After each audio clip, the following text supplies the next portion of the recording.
What is the most effective psychological trick you use? Story 1. There's a psychological trick that can work surprisingly well when dealing with individuals who have a toxic personality. It's not just annoying but exhausting, and it can derail productivity and create an uncomfortable atmosphere. This person has an air of superiority and truly believes their opinions are more valuable than anyone else's, so they speak over others, ignore feedback, and generally make things all about them. Citing their behavior out loud but in a way that highlights how pathetic or lame it is, without actually calling them out. For instance, you might say something like, "It's really frustrating when someone constantly interrupts, isn't it? It makes you feel like your thoughts don't matter." When you make these observations, they will often tone down their behavior, not because they're self-aware, but because their ego prevents them from recognizing how others view them. What's brilliant about this approach is that they won't connect the dots. The narcissist is so wrapped up in their perception of themselves that they don't realize their behavior is what's being criticized. Instead, they'll think it's just a general comment about bad behavior that applies to everyone, not about them. This tactic works like a charm because you're able to reduce their disruptive behavior without engaging in a confrontation or escalating the situation. It's both safe and effective because the last thing a narcissist will do is acknowledge that they're the one being called out. Their ego is just too large to admit such a thing. So they'll tone down their actions and likely behave in a more socially acceptable way without even realizing what you've done. Before we continue, do us a quick favor. Smash that like button and subscribe to support our channel. Story 2. As a creative director, one of the challenges I often face is working with clients who have strong opinions. More specifically, there's often a dynamic where certain managers have the mindset that if an idea isn't their own, it's not worth pursuing. While this attitude can be frustrating, it's also something that can be worked around with a bit of strategy. One psychological trick I've found surprisingly effective is positioning my ideas as if they're inspired by industry giants like Google, Tesla, Amazon, or Samsung. When I bring up what these companies are doing, especially their innovative strategies or design ideas, clients often get excited about the prospect of implementing something similar. While the idea is one that I or my team developed, the moment I frame it this way, they suddenly perceive it as valuable and groundbreaking because it's associated with these big names. While this trick works like a charm when deployed at the right moment, it's important to maintain a balance and avoid overusing it. That way, you don't undermine your credibility or the credibility of your team. The trick is all about strategic positioning, making sure that your ideas stand out by associating them with proven successes, but also ensuring you remain authentic and responsible in how you present them. Story 3. Reverse psychology, my man. I was in middle school when Two Girls, One Cup hit the internet. Somehow, I was the first one in my class to see it. Don't ask how, I think we all know the internet was a weird and terrifying place back then. But the moment I saw it, I knew two things. One, I wanted to tell everyone immediately, and two, I also wanted to maintain my wholesome, innocent reputation. The next day I walked into class, casually leaned toward my friend, and said, "Hey, I heard about this video called Two Girls, One Cup. Don't watch it. Seriously, it's disgusting." That's all it took. By lunch, half the class knew. By the end of the day, the entire school was talking about it, and not one person questioned where it started. I kept using the same reverse psychology trick whenever I wanted people to see something weird but didn't want to be the one pushing it. Still one of the most effective psychological tricks up my sleeve, and oddly enough, one I learned from a notorious video. Story 4. When I need to build a quick positive impression with someone, whether it's a stranger or a potential work acquaintance, I've found that giving a sincere compliment works wonders. The key is to make it genuine and thoughtful. You could compliment someone on something they value, like a watch they take care of, or their makeup that shows effort, or a skill they're demonstrating. It should be something they value. You don't want to compliment a random hat that the person doesn't care about. It should be personal or important to them, like that cool graphic on their t-shirt or their work ethic. It has to be sincere. People can spot a fake compliment from a mile away. Saying something like, "I love your crazy hat," when you don't think it looks great isn't going to work. Make it specific and tied to their character or values. If it's a stranger, you could say, "Hey, I really love that t-shirt you're wearing. The graphic is so interesting." If it's a colleague, you might say, "Hey, thanks so much for that presentation. I enjoyed learning about it. Follow it up with an open-ended question that invites them to talk about themselves. With a stranger, you could say, "Isn't that graphic from that new TV show? I haven't seen it yet. What's it about?" Or with a colleague, you could ask, "Could you tell me a bit more about how the topic relates to something relevant?" Story 5. If you suspect someone is withholding the truth or hiding some important details, sometimes the best tactic isn't to confront them outright, but to simply go quiet. No nodding, no affirmations, no signs of agreement, just steady eye contact and complete silence. It's disarming.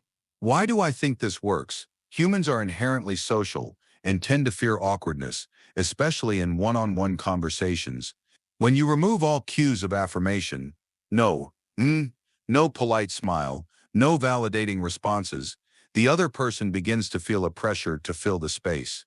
That silence feels heavier and heavier, especially if they're not being completely honest. Psychologically, this taps into a basic discomfort with ambiguity. We like closure. We want to feel understood and accepted. And when a person senses you're not giving them that, they instinctively try to correct the situation, often by revealing more, clarifying, or adjusting their story.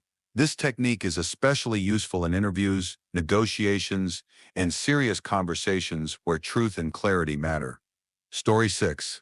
One of the most effective psychological tricks you can use in emergencies is to be direct and personal. Vague requests often get ignored, not because people don't care, but because everyone assumes someone else will step up. This is known as the bystander effect, where the presence of others reduces the likelihood of help being given. So instead of saying, "Can someone call 911?" look directly at someone and say, "You in the blue jacket, what's your name?"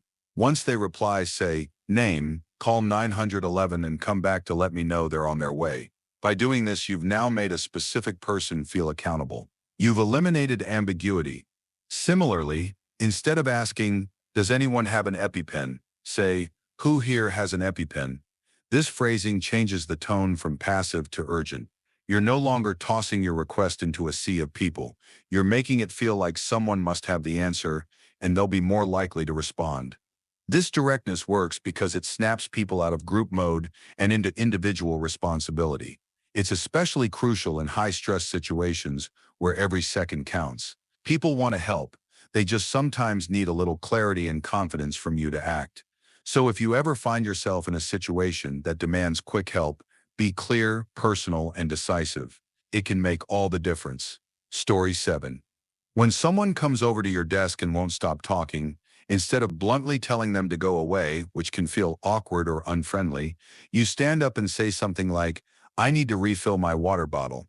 As they continue talking, you walk with them toward the kitchen or water cooler, and instead of walking to your desk, you subtly steer the path back toward their desk.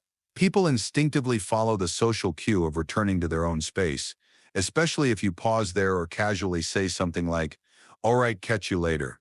They'll usually sit back down, and you can break away naturally. This tactic works because physical movement interrupts the rhythm of a conversation. You're actively transitioning out of the situation, giving them subtle but clear cues that it's time to wrap it up. And best of all, it preserves relationships and workplace friendliness while still protecting your time and focus. Story 8. One of the most effective psychological tricks I use is something I call the future me test. It's simple, but it's made a massive difference in how I handle procrastination, self-discipline, and everyday choices. Whenever I'm tempted to skip a workout, leave a mess, or delay a task, I ask myself, how will my future self feel about this decision? Will future me be grateful that I pushed through and went to the gym, even if present me is feeling lazy? Or will he be annoyed that I skipped it and now feel sluggish and disappointed? If it's late at night and there's a pile of dishes in the sink, I'll ask, would I rather deal with this now while I'm already awake, or force groggy morning version of me to handle it before work? 9 times out of 10, present me realizes that helping out future me is the better move. Comes down to recognizing the difference between instant and delayed gratification. Most of the bad habits, binge watching, scrolling endlessly, and eating junk food, feel good now but come with a cost later. Meanwhile, all the things that lead to real growth, working out, studying, finishing that project, usually feel like a pain now but pay off later.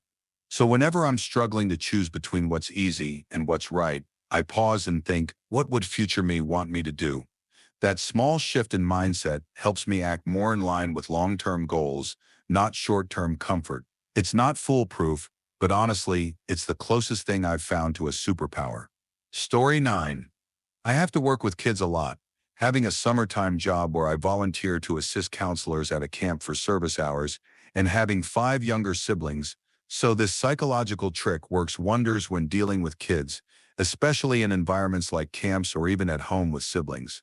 Think about the way your mind reacts when someone tells you not to do something. For example, if I tell you don't think about unicorns, you're immediately going to picture a unicorn, right? It's almost impossible not to. This happens because the brain processes the information you're given before rejecting it, which means even telling someone not to do something essentially plants the seed of the action in their mind. So, instead of giving a negative command like, don't hit your sister, you can redirect the child's energy and attention by suggesting something positive, like let's play a nice game with your sister. By doing this, you avoid emphasizing the behavior you don't want, which might fuel their desire to do it more. Instead, you create an alternative path for their behavior to follow, making them more likely to comply without feeling defensive. Story 10. I don't know if this is an actual psychological trick or just a distraction technique, but it works every single time on my husband. Whenever I do something that annoys him and he goes all quiet, I give it a few minutes and then casually ask him a random question. Usually something about how cars work or anything mechanical, because I know that's his thing. And just like that, he'll start talking, explaining every little detail, going on a 5-minute rant like he's teaching a class. By the end of it, he's relaxed, back to his cheerful self, and whatever he was stewing about is forgotten. It's foolproof. He has no idea I do it on purpose. I'm convinced that if he ever finds out, it might stop working, so this is 100% staying my secret weapon. Story 11. Whenever we ask a simple question on Google, it often feels like people tend to overlook it. When you phrase something as an incorrect or confident statement, rather than a question, you're essentially inviting people to respond. Here's how it works. If you ask a straightforward question like, what does 2 plus 2 equal? Most people will ignore it or assume someone else will answer.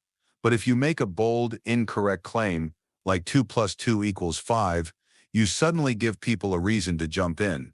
People feel compelled to correct inaccuracies, especially when they think they have the correct answer. The more confident and incorrect your statement is, the more people will want to engage with it. The higher up votes or attention it receives can also help you find the best, most accurate responses, since the replies are generally based on correcting the mistake. This can be particularly useful in environments like Reddit, forums, or other community-driven platforms. You don't need to be obnoxious, but by making a small, deliberate error and letting others correct it, you'll likely end up with the answer you were looking for, often presented in a way that's easier to understand or even discussed in more detail than if you simply ask the question directly. Story 12. In a medical office, many people interact with a variety of patients daily, and it can be easy for them to feel like their work goes unnoticed or underappreciated. But when you say something like, it's probably below your pay grade, but could you help me? You're doing a few things. You're showing that you understand their time and effort are valuable, which immediately puts them in a position of power to either help you or decide not to. This kind of phrasing not only creates a sense of importance but also presents the request as one that requires their expertise or effort, allowing them to shine. It works because people generally like to feel seen and respected. By acknowledging their potential to go above and beyond and expressing gratitude, you're likely to get a more positive and helpful response than if you just made a demand or complaint. By approaching someone with respect, acknowledging their role, and subtly giving them the space to feel appreciated, you can often elicit a stronger, more generous response than if you simply asked for the help directly. Story 13. Back when I was a kid in youth theater, we had this one teacher who was honestly a genius when it came to getting us to shut up and pay attention without ever yelling. We were a rowdy bunch like most groups of 20 hyper-dramatic kids are. People screaming, laughing, running around like we'd all been raised in the wild. And every other adult I knew would usually resort to shouting just to get us to listen for 5 seconds. Whenever we were being particularly loud and not settling down, she'd start speaking really, really quietly, like barely above a whisper. She wouldn't try to shout over us. Naturally, the quiet kids or the ones sitting closest to her would start listening really carefully, straining to catch what she was saying. And then, after a minute or so of giving instructions in that quiet voice, she'd suddenly switch it up and crank up her volume, clap her hands and go, "All right, everyone knows what they're doing, let's get started." The rest of us, who hadn't been paying attention at all, were left completely lost. We'd start freaking out, asking each other what we were supposed to be doing. Then she'd say, "Well, I asked for quiet so I could explain, and some of you chose not to listen." And it worked. No yelling, no drama, just this brilliantly subtle way of showing us that not listening had consequences. The guilt kicked in, and we'd be dead silent the rest of the class. Story 14. Music. Music has a powerful ability to influence our emotional state because it taps into parts of the brain linked to memory, emotion, and motivation. If you're feeling anxious or overwhelmed, instead of playing music that mirrors that stress, which might intensify it, you put on calming or uplifting tracks that signal your brain to shift gears. Similarly, if you're tired and need a boost, you play energetic, motivating music even if you're not quite feeling it yet. Over time, your mood starts to sync up with the music, and your body and mind respond accordingly. It's like emotional priming. People often underestimate how much our external environment, like sound, can influence our internal state. By intentionally selecting music that aligns with your desired mood, you're essentially steering your emotions in a certain direction, which can be especially helpful in moments of stress, sadness, or procrastination. This trick works so well because it's passive but powerful. You don't have to think about it too hard. You just plug in, press play, and let the music do its thing. Story 15. I just repeat the last word or phrase the other person said, tilt my head a bit, and reframe it as a sort of question. That's it. If someone says, "It's just been a really stressful week," I'll respond with a slight head tilt and a questioning tone, "Stressful week." And 9/10 times, they'll elaborate. And before I know it, the conversation has life again. I've kept entire conversations going like this. But it's not just a cover for disinterest. It's also become a genuine way for me to help people open up. Sometimes they need that little prompt to feel like someone's listening. They feel heard, they talk more, and the conversation becomes more meaningful. It's such a subtle technique, but it builds a bridge in conversation without putting pressure on yourself to come up with something brilliant to say. Just a little phrase, a little curiosity in your voice, and suddenly people open up like you've known them for years. Story 16. Back when I was working as a bartender, I did this little trick that consistently boosted my tips, and I still think about how simple yet effective it was.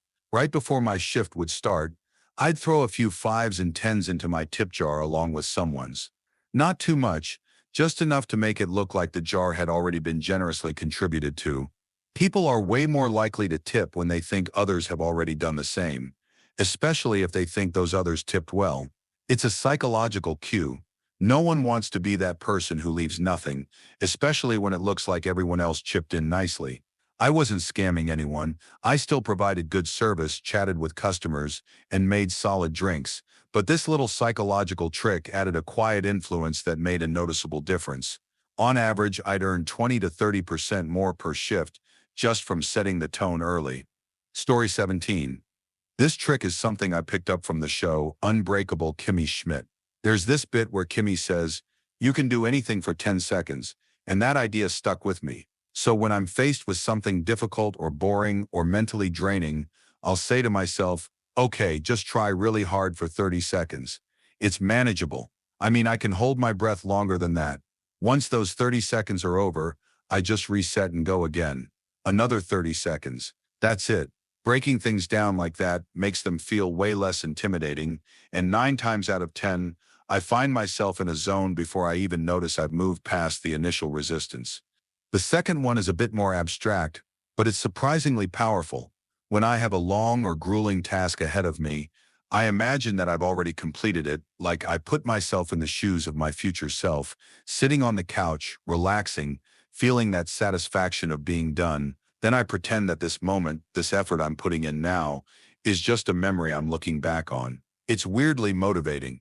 Together, these two tricks have helped me power through everything from cleaning my room to grinding through late-night work projects. It's like I've hacked my brain just enough to get out of my way and get stuff done. Story 18. When someone starts making fun of me, I don't get defensive. I outdo them. I make fun of myself in a way that's smarter or funnier than what they said. It completely throws them off. If they were trying to get laughs or attention, suddenly everyone's laughing at my joke, not theirs. They lose the spotlight. And that usually gives them a reason to back off. It doesn't work on everyone. Some people just enjoy being mean, but even then, it exposes them. If I'm self-loathing and they keep going, it starts to look more like bullying to everyone around. So either way, I win. They either stop or show everyone who they really are. Story 19. When a kid tells me they're scared, there's a monster in the closet, I don't say, there's no monster. Instead, I lean into it a little. I ask them, oh, what does the monster look like? And why do you think it's there? Suddenly, their imagination is being engaged with them, not against them. Then I follow it up with, what do you think we can do to make it go away? Most of the time they come up with their solution, like making a monster potion or telling it to leave politely. By the end, they're feeling a lot more in control and way less afraid. It's amazing what happens when you acknowledge their fear instead of dismissing it. Story 20. I work professionally as an animal trainer. Think wildlife shows and conditioning, and sometimes I can't resist running low-key experiments on my friends and family. My favorite one was when I trained my sister to shake. I literally trained her to place her hand in mine. It started on a long car ride. I'd casually rest my hand palm up on the seat between us, mid-conversation, making sure not to draw attention to it.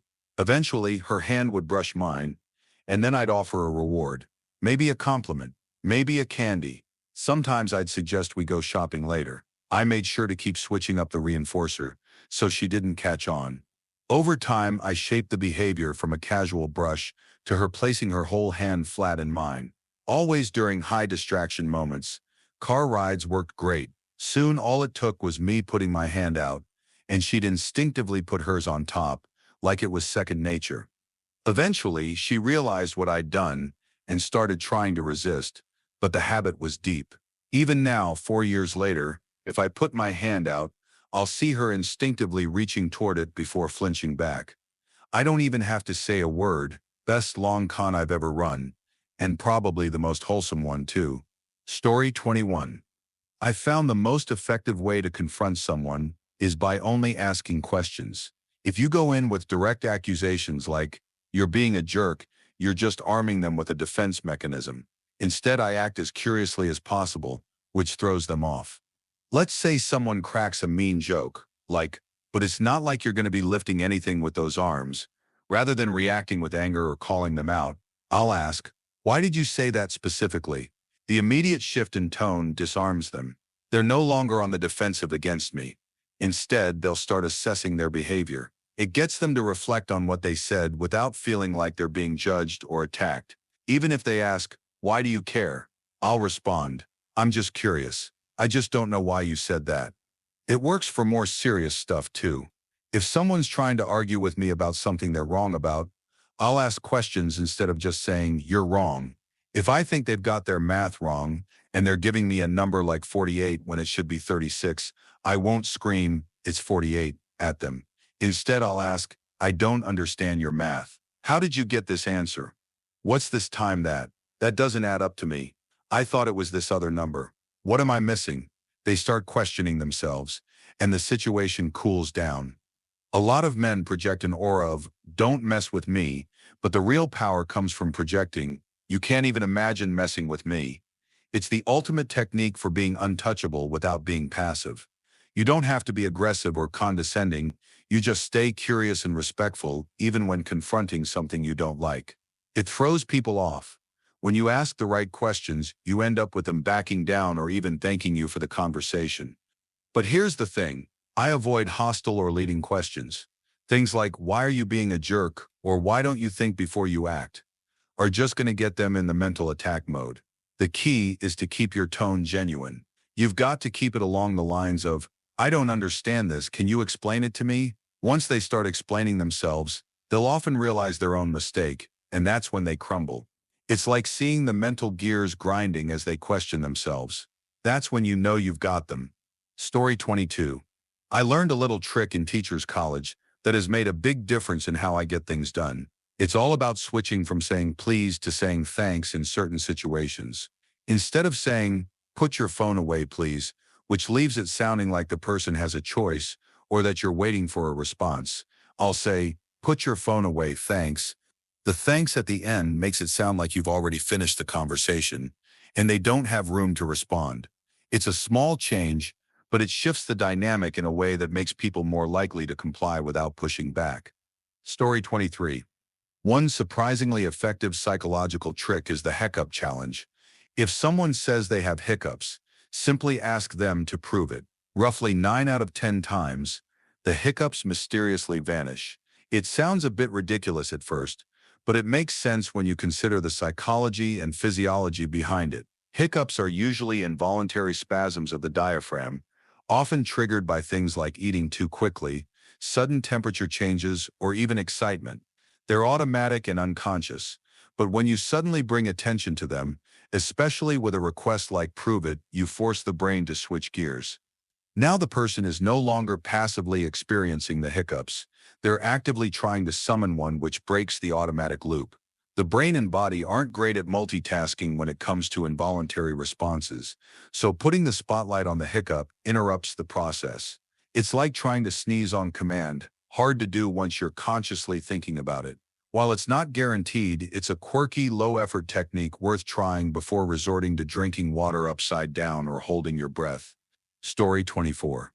One of my absolute favorite psychological tricks is confusion. Catching people off guard short circuits whatever emotional spiral they're in. If someone's yelling at me, instead of reacting or yelling back, I just calmly ask, do you want some sand? If they're stressed out or in an awkward situation, I lean over and quietly say, would some sand help? They're crying and I've already comforted them. I gently finish with, do you want some sand? It sounds ridiculous, and that's the point. It derails the tension, jolts them out of the emotional script they're stuck in, and shifts their focus to confusion instead of chaos. They'll blink, maybe laugh, maybe ask, what? And now we're in a different emotional space entirely. It's weird. It's harmless. It works every time. Story 25. There was this one time I pitched an idea in a team meeting and got barely any reaction. A few minutes later, someone else brought up a very similar idea but phrased slightly differently, and suddenly everyone loved it. I was annoyed at first, but then I realized something. People get more excited about ideas they feel connected to.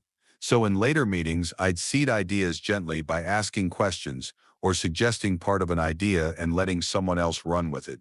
Not only did the team become more open to the ideas, but I started getting more praise behind the scenes from my manager for helping others shine. Turns out, you don't always need credit to get ahead. Sometimes being the spark is more powerful than being the flame. Story 26. When someone throws an insult your way, you either own it or play dumb. If you confidently agree with the insult, it takes all the power out of it. If they say, you sir such a nerd, just reply with a simple, absolutely, I have spreadsheets for my vacation plans. Or pretend you don't understand the insult, and make them explain it. If they say, wow, that sep's the shirt you went with today, say, yeah, what sep's wrong with it? Now they either awkwardly back down or have to spell out their rudeness, which instantly dulls the impact. In both cases, you stay calm, unbothered, and in control. The insult loses its sting, and they lose the upper hand. Story 27. I used to hear this voice in my head all the time. It'd be like, you suck, or why don't you just off yourself? Or you're a dramatic, sensitive, lying piece of crap. No one would believe you, and stuff like that. That I'm fat, ugly, and worthless. And then I went to therapy, because I was pregnant, and I knew I was messed up. I didn't want my kid to be messed up too. They taught me how we're not our thoughts. And they asked, what does your brain tell you about yourself? And I realized my brain said stuff I didn't even really believe. I didn't think I was worthless. I didn't want to die. I didn't think everyone hated me and thought I was a liar. I started checking the facts and realized those thoughts were things I was told about myself. My dad would say them. You're worthless. You're a liar. You're dramatic, like in Matilda, where her dad's all, I'm big and you're small. Like who would listen to me? I'm not small anymore though, and people did believe me. Doctors with special experience told me I'm not a liar. They have proof I told the truth. I know I did, just like I always did. Once I started trusting myself, I learned that other people trusted me too. I realized those voices in my head were my dad's and not my own opinions. Even more, they weren't facts. I know what happened. I know what I went through, and I have the evidence to prove it. I'm not a liar. If anything, I've been told I minimize, which sounds like what I was trained to do. If you check the facts, I have experts telling me I have classic signs and symptoms that match up with the memories I have. I can reasonably agree that I am telling the truth about everything I've described. Sometimes I feel like I'm insane because how does that even happen? Or to whom? How can it be? How? It just doesn't make sense. Science doesn't lie though. That's why I trust it. That's how I know I'm always telling the truth. I remember no matter what anyone says. Story 28. I work in emergency services, and one strategy I've found effective for de-escalating someone who's completely overwhelmed or shut down is to ask simple questions involving numbers or personal details. When someone is highly emotional, trying to get them to talk about what happened right away doesn't always work. They're stuck in that emotional part of their brain. So instead, I start by asking for things like their birth date, phone number, address, or even their social security number. These are details most people know automatically, so answering them pulls their focus away from whatever intense emotion they're feeling and grounds them in something factual and routine. It shifts them from an emotional state back into a more cognitive present mindset. Even if I already have the information on file, I might still ask again just to help calm them down and re-engage. It's a simple tactic, but it helps them regulate and start communicating again so we can address the situation more effectively. Story 29. Giving kids a limited set of choices instead of an open-ended option can be a powerful way to manage behavior while still allowing them to feel in control. For example, instead of just saying, "What do you want to do next?" offer them two structured options like, "Do you want to do this now or in 10 minutes? Or would you like the red shirt or the blue one?" This approach works by narrowing the aspect of their decision-making, which helps reduce overwhelm and gives them a sense of power or control. It's an effective strategy for managing younger children, but can also be surprisingly useful with adults in situations where you want to guide the decision-making process without directly imposing your choice. Story 30.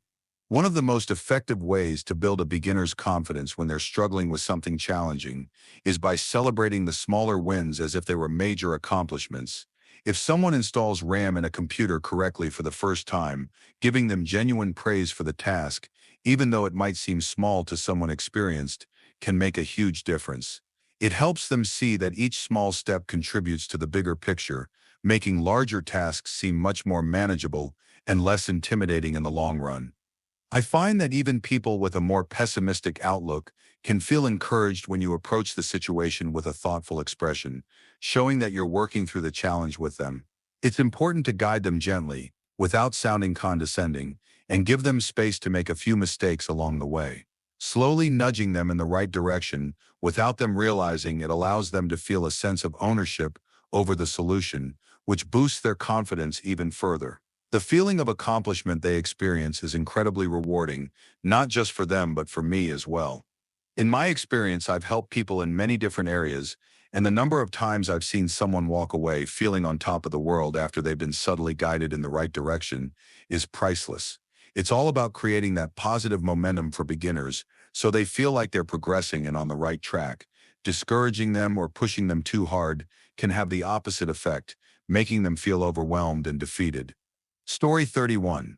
One of the quickest ways to uncover the truth or get people to open up is to make an intentionally incorrect statement. People have this natural tendency to correct others, especially when they believe they have the right information. By saying something inaccurate, you prompt them to jump in and correct you, which can lead to revealing more information than they might have otherwise volunteered. I've used this technique quite a bit, and it works like a charm. It doesn't have to be something major, just a small detail that's easy for the other person to spot and correct. It's a simple way to encourage others to speak up, and it can be particularly helpful in situations where you need to gather more information or get someone to clarify something they might not have been forthcoming with at first. Just be careful not to make it too obvious or too often, as people may catch on to the pattern.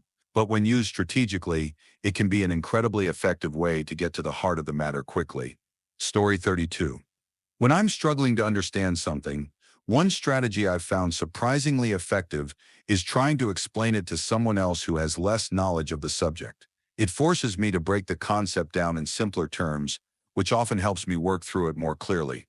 The idea isn't to pretend I'm an expert or to oversimplify the material, but rather to approach it from a different angle that makes the information easier to grasp. This method comes from group study sessions I participated in during university, where we'd take turns explaining complex concepts to each other.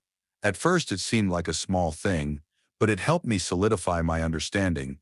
It's all about having to rethink the material in a way that's more accessible to others, which often ends up helping me understand it better myself.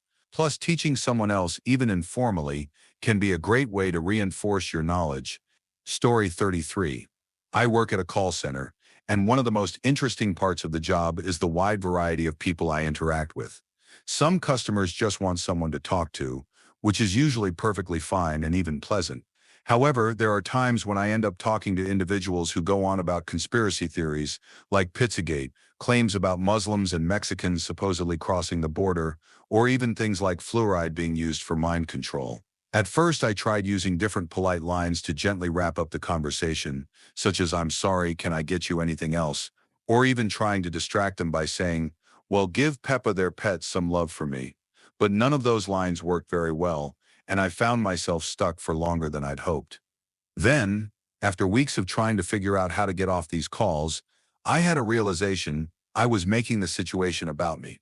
The callers were often lonely, or just wanted a bit of attention, and they didn't necessarily care that I was trying to end the conversation quickly. So I tried something different. I started saying, "Oh wow, I've taken up a lot of your time. I'm so sorry. Let me get off here and let you get back to your day." Surprisingly, it worked every time. Shifting the focus back to them and acknowledging that it was their time made all the difference. Story 34. When you're trying to calm someone down, especially if they're shorter than you or in a wheelchair, it's important to consider your body language and positioning. Standing over someone while speaking to them can inadvertently make them feel defensive or even more agitated. This is especially true if they already feel vulnerable or are in a position where they can't physically match your height or posture. By getting down to their level, whether that's kneeling or sitting, you create a more open, empathetic atmosphere.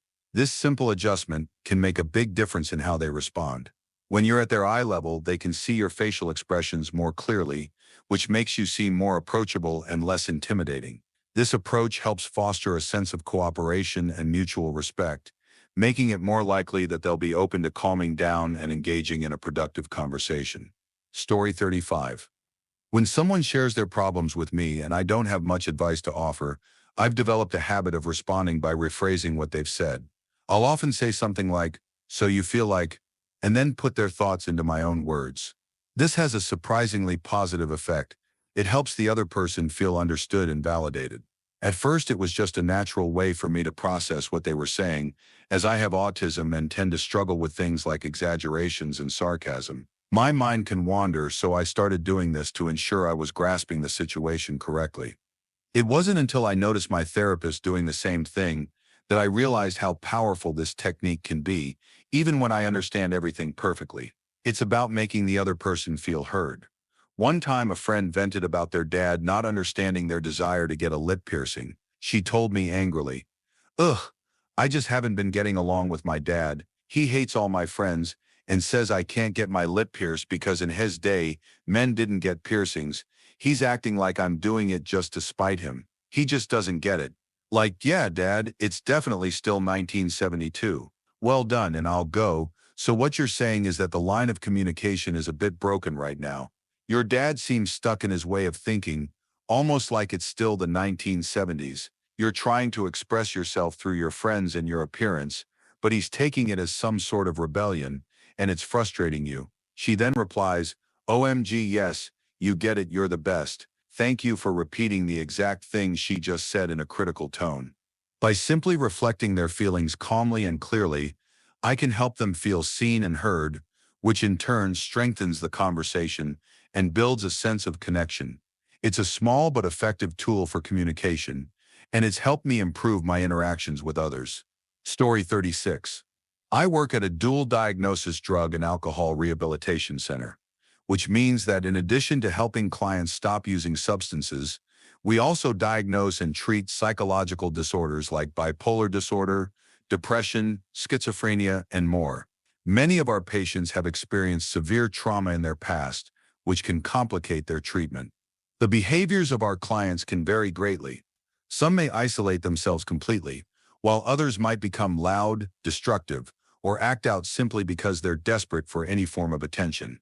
Our facility is a completely hands-off environment, meaning we don't use physical or chemical restraints in any situation, nor do we restrain clients or administer sedatives like Haldol when they act out. Instead, we rely on a wide range of positive psychological strategies to guide clients toward learning better behaviors. Here are some tricks we use. 1. De-escalating a shouting match. If someone is yelling or raising their voice at you, try moving slowly, and speaking very quietly. Imagine someone screaming at you, and you just start whispering. People who are trying to provoke a reaction want to hear what you're saying, so they'll often stop yelling to listen more closely.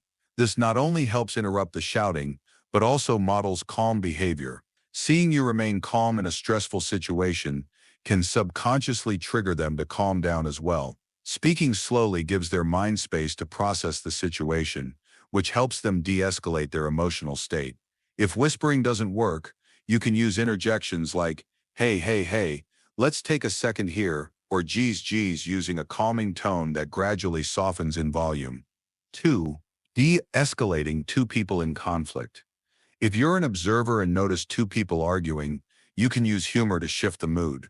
Do something silly like tripping over your feet or spilling something, anything that will interrupt the tension and make the situation feel ridiculous. This unexpected action often relieves the tension, and most people will stop arguing because they're caught off guard by the humor. Another approach is to walk up and call people by the wrong names. If you see James and Sammy arguing, you could say, hey, Bobby Tortilla or William Vandershoot, and then ask them a random question. Their brain gets distracted by the confusion over their name, halting the argument. You can also mishear what they say, like responding, egos, wow, that's wild, when they say ego waffles. These quirky tactics disarm the tension and shift their focus away from the conflict. Story 37. If someone has the hiccups, try this trick to help them get rid of them. Start interrogating them about the last time they saw an all-white horse. It sounds strange, but it works surprisingly well. They'll be caught off guard and start questioning you, wondering why you're so fixated on this particular horse. Keep insisting that it has to be an all-white horse. They'll likely start asking if seeing one on TV counts, or if the horse has to be completely white. You can keep up with these absurd questions for a few minutes, and the constant distraction will throw off their focus and interrupt the hiccup cycle. It's a fun way to redirect their mind, and before they know it, their hiccups will likely disappear. Sometimes the oddest tactics are the most effective. Story 38. Delivering criticism in a way that encourages growth rather than defensiveness can be tricky, but one effective technique is the compliment-criticism-compliment sandwich. Instead of leading with negative feedback, start by highlighting something the person does well. This helps them feel recognized for their strengths. Then introduce the area where improvement is needed, framing it constructively rather than focusing solely on the issue. Finally, end on a positive note by praising another strength or quality they have. This approach not only softens the criticism, but also makes the recipient more open to hearing and acting on the feedback. It's a powerful method because it shifts the conversation from a purely negative one to a balanced, growth-oriented dialogue. By using this structure, both the criticizer and the criticized are more likely to stay focused on improvement and collaboration. Story 39. Living with a boyfriend who grew up in a wealthy environment can sometimes create differences in expectations, especially when it comes to household chores and habits. My boyfriend insists on using a bath towel only once, which leads to a never-ending laundry cycle for me. Not only does this require a ridiculous amount of washing, but it's also incredibly wasteful, especially from an environmental standpoint. So I've come up with a little workaround. After he uses the towel, I secretly put it back in the dryer, refold it, and place it back on the shelf as if it were fresh. He has no idea that he's been using the same towel 3 times before it gets washed. It's one of those small adjustments that help save on laundry and keep things running smoothly without causing any tension between us. I also deal with a similar issue when it comes to bottled water. He insists on drinking Fiji water, but he's notorious for leaving half-empty bottles everywhere and throwing them away. Instead of constantly buying new bottles, I refill the half-empties with tap water and place them back in the fridge. He's been drinking it for months without noticing the difference. It's another way for me to cut down on waste and keep things manageable, all without him realizing what's going on. It's a little secret to balance the scales of household responsibility and reduce some unnecessary waste. Story 40. One of the best psychological tricks I use at work is based on loss aversion. People hate losing stuff more than they like gaining it. So say I'm pitching an idea that has 5 great benefits, but 2 small downsides. Most people will get stuck on those 2 negatives, even if the positives outweigh them. That's just how our brains work. We naturally focus more on the bad than the good. So instead of fighting that, I flip the script. I talk about what we'll lose if we don't go through with the idea. Those 5 benefits suddenly become 5 missed opportunities. And then I mention the 2 small upsides of not doing it, which don't seem so exciting anymore. Just by changing the angle, people start to see the bigger picture. It's a super simple mindset shift, but it makes a huge difference in how things are received. Story 41. If you're ever in a conversation and want to make a stronger impact, or get the other person to open up more, one of the easiest tricks is to use silence to your advantage. After you make a point or ask a question, just don't jump in to fill the silence right away. Instead, give it a few moments of space. It might feel a little awkward at first, but trust me, this can work like magic. People don't like silence, so they often feel compelled to speak up and fill it, sometimes even sharing more than they originally intended. It's kind of like putting them in the driver's seat of the conversation. They'll often try to explain themselves or elaborate just to break the quiet. The thing is, it's a great way to get them to open up more than they would have if you were talking over the silence. Plus, it gives them a chance to process their thoughts without you jumping in immediately. Story 42. One of the simplest and most effective ways to build a communion with someone is by mirroring their body language. It sounds subtle, but it works wonders. If they lean forward in the conversation, you can lean forward a bit too. If they cross their arms, you can do the same. It's a natural way to create a sense of connection without saying a word. People tend to trust and like others who mirror their actions because it gives them the feeling of being understood, even though they may not consciously realize it. It's like a nonverbal way of saying, "Hey, I get you." It doesn't have to be over the top, but just matching their body language can make the interaction feel a lot more comfortable and engaging, and it can help build a stronger bond between you both. Story 43. People often form judgments within the first few seconds of meeting someone, which might sound a bit harsh, but it's just how we're wired. You can use this to your advantage by making a solid first impression. Start with an open posture. Don't cross your arms or slouch, because that can give off a closed-off vibe. Make sure you have good eye contact, too. It shows confidence and that you're engaged. Speaking with confidence doesn't mean you have to act like you know everything, but presenting yourself well can really make people more open and receptive to what you're saying. This is especially helpful when you're in situations like interviews or negotiations where making a positive impact right off the bat can make a huge difference. It's not about faking it. It's about putting your best foot forward and making people feel comfortable with you from the get-go. You'd be surprised how much easier it is to navigate conversations when you start strong. Story 44. This one's a bit of a psychological twist. If you ask someone for a small favor, they're more likely to like you afterward. It seems a bit counterintuitive, right? But studies have shown that when people do something nice for someone, they tend to rationalize it by thinking, "I must like this person, or I wouldn't have done this for them." So even though you're asking for something, you're also subtly creating a positive connection. If you're trying to win someone over or build a stronger relationship, asking for something small, like a quick favor or their opinion on something, can make them more inclined to help you again. It's like creating this little loop where the more they help, the more they feel positively about you. Over time, that small favor might grow into a bigger connection, and they might even get more fond of you without even realizing it. It's a sneaky but effective way to build rapport and trust. Story 45. Using someone's name in conversation is such a small but powerful way to build rapport and make them feel more connected to you. People genuinely like hearing their name. It's kind of like a little ego boost, and it makes them feel important.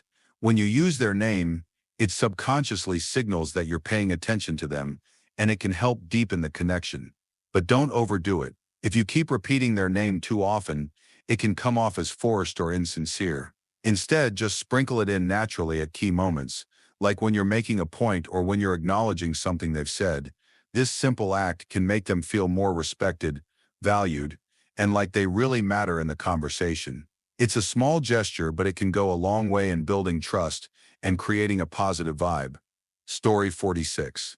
If someone's upset or frustrated, one of the best ways to help them calm down is by reframing the situation in a way that highlights the growth potential. Let's say a colleague is stressed out over missing a deadline. Instead of focusing on the negative, you could say something like, "Hey, this is actually a great opportunity to learn how we can manage our time better for future projects." It's all about shifting their perspective from a setback to a chance for improvement. Reframing helps people see challenges as opportunities rather than obstacles, which can ease their frustration and motivate them to take more positive action moving forward. It's like offering a silver lining that helps them feel empowered instead of defeated. It's a simple yet powerful way to turn negative feelings into motivation for progress. Story 47. This is a clever technique called the foot in the door method, and it's all about making a small request first to pave the way for a bigger one later on. The idea is that once someone agrees to a small favor, they're more likely to say yes to a larger one because they've already made a small commitment. If you want someone to take on a big project, start by asking them for something small, maybe just their opinion on an idea or a minor task that's easy for them to say yes to. Once they've agreed to that, they've already taken the first step in helping you, and it becomes easier to ask for bigger things. It works because people like to remain consistent with their previous actions, so if they've said yes to one small thing, they feel more inclined to continue helping with larger requests. Story 48. This psychological principle is known as the Pygmalion effect, and it highlights how powerful our expectations can be in influencing someone's performance. Essentially, if you believe in someone's abilities and set high standards, they're more likely to rise to meet those expectations. It's like you're giving them a mental boost, and it drives them to perform better. On the other hand, if you doubt their abilities or set low expectations, they might underperform because they subconsciously pick up on that doubt and start to believe they can't do it. This is especially powerful when you're managing a team or coaching someone. When you express confidence in their skills and challenge them with high standards, they feel more motivated to prove you right. It's all about creating a positive cycle of belief and performance. When people know you believe in them, they're much more likely to live up to your expectations. Story 49. Humans naturally feel a strong urge to return favors. It's just how we're wired. If you do something nice for someone, whether it's helping them out, giving them a thoughtful gift, or even offering a compliment, they're likely to feel a sense of obligation to return the favor in some way. This isn't just about being polite. It's a deep-rooted social instinct. In both personal and professional relationships, this principle can be effective. If you help a colleague with a small task, they may feel more inclined to lend you a hand later on when you need it. Or, if you compliment someone, they might be more likely to compliment you in return, building a sense of mutual respect and goodwill. It's a great tool to build stronger connections and create a positive give-and-take dynamic, all while making the other person feel appreciated and valued. Story 50. This trick is called the contrast principle, and it's a clever strategy often used in negotiations. The idea is simple. You start by presenting something larger or more extreme than what you actually want. By doing this, when you finally present your real request, it will seem much more reasonable in comparison. It's like setting the stage so that the actual deal looks like a great compromise. A common example of this is when car salespeople first show you the most expensive model on the lot. Once they've presented that, the more affordable options seem like a much better deal. It works because the brain tends to evaluate things concerning what's been presented before, so the extreme option makes the real one seem much more reasonable and appealing. This principle can be super effective in all sorts of negotiations, from sales to even trying to get a colleague to agree to your idea. Story 51. Back when I worked in retail, I learned a subtle but surprisingly effective trick for getting people to say yes. If I wanted someone to agree to a suggestion, like signing up for a store card, I wouldn't just ask once. I'd first ask a simple question I knew they'd say yes to. Like, are you finding everything okay? Or it's a hot one out today, huh? Once they said yes to that, I'd follow up with my actual request. For some reason, when someone's already in a yes mindset, they're more likely to keep saying yes. It's like their brain gets on a roll. Sounds weird, but it worked more times than I could count. Story 52. I used to struggle with feeling unheard in group conversations, especially during college discussions or club meetings. Then I picked up a habit that completely shifted how people engaged with me. I'd pause just a second longer than usual after someone finished speaking, and then nod slightly before responding. It sounds simple, but that tiny pause made people feel like I had absorbed what they said. It made my responses sound more thoughtful and earned me a reputation for being a great listener, even though all I did was wait an extra beat and nod. Story 53.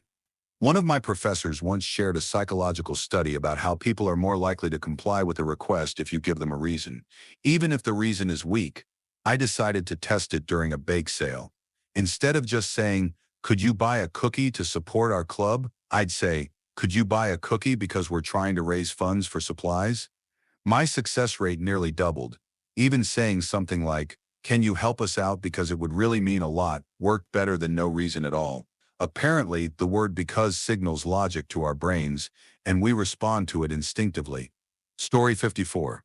During my internship, I noticed that repeating just a few words someone says back to them can be a game changer in conversations. Let's say someone says, "I'm just so overwhelmed with everything right now." If I responded with, "Yeah, overwhelmed is the right word. It feels like too much at once," it made them feel incredibly heard. This trick builds instant rapport because it mirrors their emotions and language. I even caught my supervisor doing the same thing during client calls. Once I started doing it more intentionally, people opened up to me so much more, like I had some secret passcode to their trust. Thank you for watching. If you enjoyed this video, be sure to give it a thumbs up, subscribe, and hit the bell icon so you never miss an update.